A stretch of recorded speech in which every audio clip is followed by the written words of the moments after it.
இறையேசுவில் பிரியமான சகோதர சகோதரிகளே, நமது ஆண்டவர் இயேசு கிறிஸ்துவனுடைய திருப்பெயரால் உங்களுக்கும் உங்கள் குடும்பத்தில் இருக்கிற அனைவருக்கும் அன்பும் சமாதானமும் மகிழ்ச்சியும் உண்டாவதாக.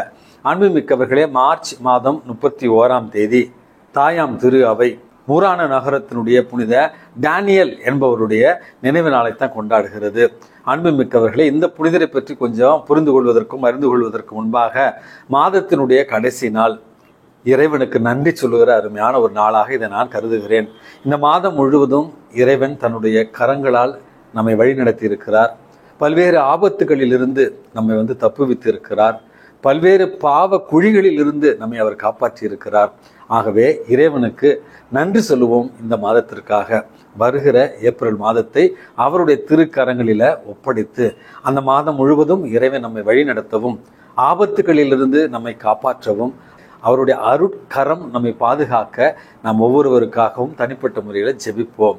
அன்புமிக்கவர்களே, இந்த முரானோ நகரத்தினுடைய புனித டேனியல் என்பவர் பிறந்தது ஜெர்மனி தேசத்துல 15வது நூற்றாண்டுல ஒரு செல்வ செழிப்பான வியாபாரம் செய்கிற குடும்பத்துல ஒரு பணக்கார வியாபாரியாகத்தான் இவருடைய வாழ்வு தொடங்குகிறது. அதற்கு பிறகு வியாபார நிமித்தமாக இத்தாலி தேசத்தில் இருக்கிற வெனிஸ் நகரத்திற்கு இவர் செல்கிறார். அங்கே செல்லுகிற நேரத்துல அங்கே துறவர சபை ஒன்றை சந்திக்கிறார். அதாவது கமால்தெலி ஃபாதர்ஸ் அப்படின்னு சொல்வார்கள். அந்த துறவர மடம் என்பது ஒடுக்கத்துல அல்லது ஒருத்தல் முயற்சிகளை கடுமையான ஒருத்தல் முயற்சிகளை செய்த ஒரு துறவர சபை. கத்தோலிக்க திருச்சபையில கடும் தியானம், அமைதியான ஒரு சூழல், உணவு கட்டுப்பாடுகள் அப்படி என்று மிக கடுமையாக அவர்கள் துறவர ஒழுக்க நெறிகளை பின்பற்றி வந்த ஒரு துறவர சபை. இந்த சபையின் மீது ஒரு தீராத ஈர்ப்பு ஏற்படுகிறது இந்த முரானோ நகரத்தினுடைய தானியல் அவர்களுக்கு. அந்த சபையில சேர்ந்து செல்வ செழிப்பாக வாழ்ந்து கொண்டிருந்த இவர் அனைத்தையும் இயேசுவுக்காக துறந்து ஏழ்மையிலும் அமைதியிலும் தவ வாழ்க்கையிலும் தன்னுடைய வாழ்க்கையை அவர் செலவழித்தார் என்று இவருடைய வாழ்க்கையில நம்ம பார்க்கிறோம். அன்பு மிக்கவர்களே, இவருடைய வாழ்க்கையினுடைய இறுதி பகுதியில இவர் ஒரு சில கொள்ளையர்களால் பணம் அதிகமாக வைத்திருப்பார். இவர் வியாபாரி, இவரிடத்துல பணம் நிறைய இருக்கும் என்று தவறாக கருதப்பட்டு கொலை செய்யப்பட்டார் என்று இவருடைய வாழ்க்கையில நம்ம பார்க்கிறோம். இருந்தாலும் செல்வ செழிப்பில் இவர் வாழ்ந்தாலும் அனைத்தையுமே இயேசுவுக்காக விட்டு ஏழ்மையான ஒரு வாழ்வை வாழ்ந்த ஒரு அழகான புனிதர் தான் இந்த முரானோ நகரத்தினுடைய புனித டேனியல். இவருடைய பரிந்துரையால் நாமும் உலக பற்றுகளிலிருந்து விடுபட்டு வாழ வேண்டிய ஒரு வரத்திற்காக இன்றைக்கு மன்றாடி செபிப்போம்.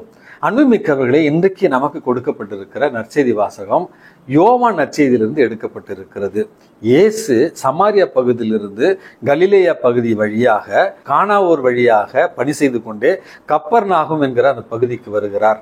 கப்பர்நாகும் என்கிற அந்த ஒரு பகுதியில ரோமை அரசு அலுவலர் ஒருவர் இயேசுவிடத்துல ஓடி தன்னுடைய மகன் இறக்கும் தருவாயில் இருக்கிறான், அவனை குணப்படுத்த இயேசுவை அழைக்கிறார். அன்புமிக்கவர்களே, இந்த இடத்துல இயேசு ஒரு கேள்வியை கேட்கிறார். அருள் அடையாளங்களை கண்டாலன்றி நீங்கள் விசுவசிக்க மாட்டீர்கள் அல்லவா அப்படின்று ஒரு கேள்வியை குதர்க்கமாக அந்த அரசு அலுவலரிடத்துல கேட்கிறார். அன்புமிக்கவர்களே, இந்த ஒரு குதர்க்கமான அல்லது ஒரு கேலி செய்கிற மாதிரி ஒரு கேள்வியை இயேசு கேட்டாலும் அந்த அரசு அலுவலர், ஐயா, என் மகன் இறக்கும் முன் வாரும் அப்படி என்று இயேசுவிடத்துல கெஞ்சி மன்றாடுகிறார். அன்புமிக்கவர்களே, நீர் புறப்பட்டு போகும், உன் மகன் நலமடைவான் அப்படி என்று இயேசு சொன்ன அந்த வார்த்தையை கேட்டு புறப்பட்டு வீட்டிற்கு செல்லுகிறார் அந்த அரசு அலுவலர். பாதி வழியிலேயே அவருடைய பணியாளர்கள் உம்முடைய மகன் நலமடைந்தான். எந்த நேரத்தில் நலமடைந்தான்? இயேசு சொன்ன அந்த வார்த்தை சொன்ன அதே நிமிடத்துல இங்கே மகன் நலமடைந்தான். அன்புமிக்கவர்களே, நம்முடைய இந்த ஆன்மீக வாழ்க்கையில விசுவாசத்துல தளர்ச்சி ஏற்படுகிற நேரத்துல நாம் வாழ்கிற இந்த ஒரு சமுதாயத்துல மக்கள் எல்லோருமே எங்க அதிசயம் நடக்குது, எங்க அற்புதம் நடக்கிறது, எங்க குறி சொல்றாங்க, எங்க எதிர்காலத்தை பத்தி சொல்றாங்க, எங்க எந்த இடத்துல நம்முடைய பழைய காலத்தெல்லாம் எடுத்து சொல்றாங்க அப்படி என்று இயற்கைக்கு முரணான அரும் அடையாளங்களை தேடிய ஒரு விசுவாசமும் நம்பிக்கையும் தான் இன்றைக்கு நம்முடைய ஆன்மீக வாழ்வை கொஞ்சம் கொஞ்சமாக சீரழித்து கொண்டிருக்கிறது. அன்புமிக்கவர்களே, இன்றைக்கு நமது ஆண்டவர் இயேசு கிறிஸ்து தருகிற முதல் செய்தி, அருள் அடையாளங்களை நம்பியதாக உங்கள் விசுவாசம் இருக்கக்கூடாது. இறைவனுடைய சித்தத்தின்படி எங்களுடைய வாழ்வு நடக்கட்டும், இறை வார்த்தையின்படி நாங்கள் நடக்க முயற்சி செய்கிறோம். காரணம், நீர் புறப்பட்டு போகும், உம்முடைய மகன் குணமடைவான் என்கிற அந்த வார்த்தையை நம்பி சென்ற இறை வார்த்தையின் மீது அவருக்கு இருந்த, இயேசுவை அறியாத ஒரு புறவினத்து நண்பருக்கு இருந்த அந்த விசுவாசம் உங்களுக்கும் எனக்கும் இருக்கிறதா என்பதுதான் அடிப்படையான கேள்வி. ஆகவே அடையாளங்களை தாண்டிய நம்பிக்கையையும் விசுவாசத்தையும் நம்முடைய வாழ்க்கையை வளர்த்தெடுக்க நம்ம முயற்சி செய்வோம். இரண்டாவது, நம்முடைய நம்பிக்கை, நம்முடைய ஜெபம் என்பது கேட்ட உடனேயே இறைவன் நமக்கு தந்தால்தான் அது ஜெபம். அதுதான் உண்மையான கடவுள் பக்தி. அப்பொழுதுதான் கடவுள் இருக்கிறார் என்று நாம் நம்புகிறோம் என்று சொன்னோம் என்றால் இன்னும் குழந்தைத்தனமாகவே நம்முடைய நம்பிக்கை விசுவாசம் இருக்கிறது. நம்முடைய கடமை இறைவனிடத்துல ஜெபிப்பது, அவரை வணங்குவது, அவரை ஆராதிப்பது.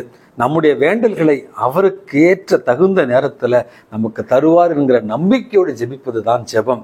அன்புமிக்கவர்களே, ஒரு சில பேர் என்னை கிண்டல் அடிச்சாங்க, என்ன ஃபாதர் ஒரு மாசமா திருத்தந்தைக்காக நீங்க டெய்லி சொல்லிக்கிட்டே இருக்கீங்க அப்படின்னு ஒரு சில ஃபாதர்ஸே கமெண்ட் அடிச்சாங்க. எடுத்த உடனே திருத்தந்தைக்காக ஜெபிப்போம், திருத்தந்தைக்காக ஜெபிப்போம்னு சொல்றீங்களே ஃபாதர் அப்படின்னாங்க. அன்புமிக்கவர்களே, நம்முடைய இன்றைய மன்னா செய்தியை தொடர்ந்து பார்த்தவர்களுக்கு தெரியும், திருத்தந்தை மருத்துவமனையில் அனுமதிக்கப்பட்ட நாளிலிருந்து, மருத்துவமனையிலிருந்து வத்திக்கானுக்கு அனுப்பி வைக்கப்பட்ட நாள் வரை நம்ம தொடர்ந்து ஜெபித்தோம். 1 மாதமாக ஜெபித்தோம்.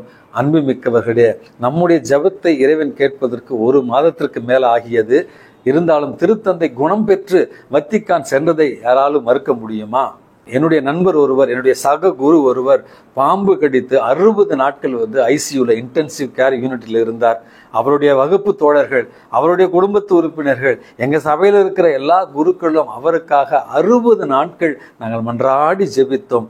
60 நாட்களுக்கு மேலாக ஐசியூல அவசர சிகிச்சை பிரிவில் இருந்த அவர் முற்றிலுமாக ஜெபத்தின் வல்லமையாலும் மருத்துவர்களுடைய முயற்சியாலும் மருந்துகளாலும் இன்றைக்கு குணம் பெற்று இயேசுவுக்கு சாட்சியம் பகிர்ந்து கொண்டிருக்கிறார் என்பதை நான் சாட்சியமாக உங்களுக்கு கூற முடியும். அன்புமிக்கவர்களே, இப்படியாக பல உதாரணங்களை உங்களுக்கு நான் சொல்ல முடியும். நம்முடைய ஜெபத்தின் வல்லமை கொஞ்சம் காலதாமதமாக ஆனாலும் கேட்கப்படும். ஆகவே இறைவனுக்கு கண்டிஷன் போடாம, எனக்கு இந்த தேதிக்குள்ள, இந்த மாசத்துக்குள்ள, இந்த மணிக்குள்ள எனக்கு வேண்டும் என்று இறைவனிடத்துல கண்டிப்புகளோடு கண்டிஷன் போடாம இறைவனுடைய திருவுளம் நம்மில் நிறைவேற ஜெபிக்க கற்றுக்கொண்டோம் என்றால் நம்முடைய விசுவாச ஆன்மீக வாழ்வு உண்மையாகவே தரம் வாய்ந்த ஒரு வாழ்வாக இருக்கும் என்பதை உங்களோடு பகிர்ந்து கொள்ள விரும்புகிறேன். ஆகவே அன்புமிக்கவர்களே, தொடர்ந்து ஜெபிப்போம், இறை வார்த்தையோடு ஜெபிப்போம், தளரா முயற்சியோடு ஜெபிப்போம், இறைவனுடைய மாட்சிமையை நம்முடைய வாழ்க்கையில உணருவோம். எல்லாம் உள்ள இறைவன் தந்தை, மகன், தூய ஆவி உங்களையும் உங்கள் குடும்பத்தில் இருக்கிற அனைவரையும் நிறைவாக ஆசீர்வதித்து பாதுகாத்து வழி நடத்துவாராக. ஆமேன்.